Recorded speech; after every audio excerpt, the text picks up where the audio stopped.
Nyesel take profit kepagian. Mhm. Pernah juga nyesel karena cut loss? Selain yang tadi ya, selain yang tadi di awal-awal. Maksud saya yang akhir-akhir ini yang sudah banyak belajar gitu. Pernah juga. Jadi, ya kan kita nggak pernah ngerti ya, saya kemarin habis cut loss saya mantul. IMPC, saya cut Iya. loss mantul. Iya, Saya cut iya, loss di iya. 33, kalau nggak salah 3250 atau 33, bottomnya di 31, closing 35, Pak.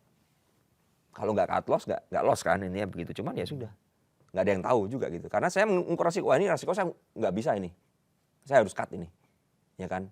Ada juga kecewa karena apa? Telat cut, denial. Wah siapa tahu Pernah mantul. juga ya? Siapa tahu mantul saya cut sebagian deh. Pernah juga? Pernah. Hmm. Wah tahu gitu cut semua. Ya kan begitu. Cuman Iya, iya, iya. kembali lagi ketika saya cut, saya loss seperti itu, saya harus bisa menanggung resikonya. Bahkan saya yang waktu baru-baru ini yang cut loss gede itu di Teens. Di Teens juga Pak itu waktu itu Teens naik kan, saya beli, saya kejar, close-nya bagus, wah ini flow-nya bagus, bayarnya bagus, saya beli, jebret. Saya beli besoknya suspend Pak. Suspend kedua, masuk Iya, FCA, iya. Open FCA ARB. Saya masuk 3 miliar waktu itu. Karena mau trading kan, udah 3 miliar cobalah. Waktu di Bali tuh, langsung saya harus cut ya cut. Langsung loss 300 juta. Kemudian turun lagi, baru saya mikir, oh saya mau fight back lagi ya, saya masuk lagi. Nah, itu strategi. Kenapa saya cut? Teman-teman pada bilang waktu itu, Om Ben selama nggak di-cut, nggak loss loh, Teens balik kok ke atas. Saya cuma bilang, kalau dari harga waktu saya beli di 27, kalau dari 27 dia turun ke 23, saya loss berapa? Saya plan-nya ini bukan buy and hold. Saya plan-nya ini trading, ya kan? Nggak bisa nih saya begini. Mental akan rusak dan akan bias semua. Daripada saya bias, saya tutup mata, saya cut. Setelah itu di bawah saya baru, wah ini ketahan nih misalnya di 24, 25. Saya baru masuk lagi di situ pelan-pelan. Untuk karena saya lihat udah oke kan untuk swing. Nah, saya di situ beli lagi. Berarti harus disiplin juga ya. Kan banyak juga fenomena tadinya scalper, tadinya swinger, Jadi tiba-tiba jadi investor. Iya kan? Iya. Karena floating loss-nya Betul. gede gitu. Nah, yang lebih lucu lagi gini, Pak. Iya. Masuknya pakai trading, ya kan, nggak peduli fundamental, nyangkut, jadi belajar fundamental. Ya. Untuk pembenaran. Bagian dari denial tadi. Bagian dari denial. Itu yang lebih bahaya lagi, Pak. Iya, iya. Karena apa? Kita akan bias, gitu loh. Misalnya nanya ya, saya ada satu follower kemarin nanya, Om Ben saham A ini bagus gak? Lah kamu maksudnya gimana? Saya terlanjur all in Om Ben. Nah terus, saya yakin ini bagus. Lah kalau yakin ya hold aja. Kenapa tanya saya? Bener gak sih? Dia baru ngaku. Sebenarnya saya ragu sih Om Ben. Jadi intinya adalah dia mencari pembenaran untuk menguatkan kesalahannya, tesisnya itu Pak. Itu yang bahaya. Karena kalau kamu nanya ke orang yang salah, dan orang itu gak peduli, dia bilang, oh oke, hold. Wah dia, oh, mantap, hold. Ya kan? Iya. Setelah di hold, turun terus, telat kan. Nah, loss kan harus sudah di-cut, dia denial. Nah itu yang bahaya. Seperti itu. Om Ben sekarang kan banyak juga anak-anak muda ya, yang nggak muda juga itu kan kayak jadi influencer ya. Iya. Ya selain literasi juga memiliki pandangan tentang saham. Kalau Om Ben melihat fenomena ini gimana? Sebenarnya bagus. Ya, sebenarnya bagus. Cuman tidak semua orang memiliki rasa tanggung jawab dengan apa yang dia tulis dan dia posting di media sosial. Jadi gini, saya tahu bahwa saya itu punya follower, saya diikutin orang. Setiap kali saya nulis, saya harus mikir. Entah bercanda, entah serius. Ya kan? Karena saya tahu, saya itu punya follower. Dan di antara follower saya, mohon maaf, ada yang asal FOMO. Ada yang nggak mau belajar. Pokoknya kalau Om Ben bilang saham A, saya pasti beli. Nah itu gawat Pak. Gitu loh. Makanya saya nggak pernah bercandaan lagi. Dulu saya sering bercanda, ya kan.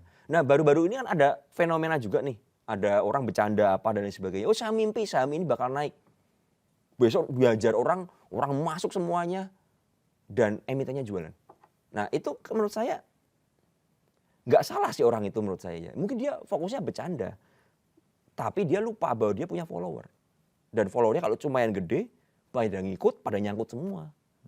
Nah itu yang harus diwaspadai. Nah buat teman-teman yang mendengarkan di sini, kalau mau ikut orang, ya belajar analisanya. Supaya kalian nggak asal nyemplung. Buat yang teman-teman yang punya follower, saran saya sebelum nulis mikir dulu. Karena tidak semua orang bisa mikir seperti itu Pak. Gitu loh Pak. Karena gini loh, nggak salah, bercanda itu nggak salah. Tapi yang salah adalah etika kita. Kita harus mengerti kita ini siapa posisinya. Kalau kamu adalah orang biasa yang nggak punya follower, terserah mau IG, mau tulis apapun juga terserah. Tapi ketika kamu punya posisi, punya jabatan, punya pengaruh yang cukup Hati-hati besar, ya. hati-hati dengan apa yang kita Tanggung tulis. jawabnya juga lebih besar. Tanggung jawabnya gini. Saya ini gini Pak, saya setiap kali saya bikin rekomendasi, seandainya loss, itu tekanan mental buat saya. Karena saya tahu ada teman-teman ini yang nggak mau cut loss, gitu loh. Saya kemarin pernah call sebuah saham, sahamnya udah naik Pak. Udah kena taking profit Pak. Jadi misalnya anggap aja, area profit TP saya itu di 310. Sahamnya itu udah lari ke 320, 324. Dan udah ada transaksi yang cukup gede di atas. Artinya kena hit target dong Pak. Tapi masalahnya ketika sahamnya lari ke 324, tiba-tiba muncul seller gede. Sahamnya itu dibanting langsung ke 280 Pak. Ya kan? Sempat ke 300, 290 banting dan akhirnya ARB. Itu banyak yang, Om Ben ini gimana? Saya bilang, loh udah kena TP, kamu nggak TP? Iya Om Ben, saya pikir masih bisa lanjut lagi. Kok nggak stop loss, kok nggak cut loss? Udah terlanjur loss Om Ben sayang. Saya stres. Saya cukup stres itu. Padahal saya nggak salah. Posisinya udah kena TP nih. Ya kan? Saya sampai bikin artikel, saya tulis, teman-teman diperhatikan lagi, saya reminder lagi dan lain sebagainya. Karena beban Pak. Iya. Karena gini loh, saya juga mengerti orang yang follow saya itu nggak semuanya berkecukupan. Banyak sekali yang curhat sama saya. Bahkan ada yang bilang, Om Ben thank you ya. Berkat ikut Om Ben saya itu bisa bayar uang sekolah anak saya. Coba bayangin Pak. Kita dengar begini kan jadi mikir, kalau dia loss gimana? Gitu loh Pak. Ini jadi beban. Tapi sekali lagi tidak semua orang punya pemikiran seperti saya. Gitu loh. Ada yang wah bodo amat, lu kan ikut salah siapa? Yang mencet tangan kan lu, bukan gue yang nyuruh. Tapi saya itu gara-gara banyak curhatan seperti itu yang pertama. Dan yang kedua, saya pernah susah. Jadi saya ngerti bagaimana orang itu struggling mendapatkan uang 1 juta. Itu gimana? Bahkan ada teman-teman di follower saya yang di subscriber bilang sama saya, thank you ya Om Ben, cuan hari ini bisa untuk makan malam. Tapi ini serius Pak, ini bukan bercanda Pak. Saya ibu rumah tangga Om Ben. Saya dapat tambahan uang saku buat jajanin anak saya, nonton bioskop. Coba bayangin Pak, saya dengar begitu apa enggak hati saya ini bergetar gitu loh. Ini yang ikut saya ini kebanyakan bukan orang yang duitnya banyak Pak. Kalau orang duitnya banyak saya nggak peduli Pak sebenarnya. Ya duit banyak lu cari duit lagi lah katanya begitu. Nah kalau orang-orang ibu-ibu begitu, ibu-ibu rumah tangga, bahkan ada yang gaptek Pak. Yang kadang-kadang harus diajarin pasang stop loss dan sebagainya. Itu yang membuat saya harus merasa saya harus bertanggung jawab dengan apa yang saya katakan dan saya tulis. Nah itu yang jadi concern dari seorang yang memang punya pengaruh di dalam media sosial.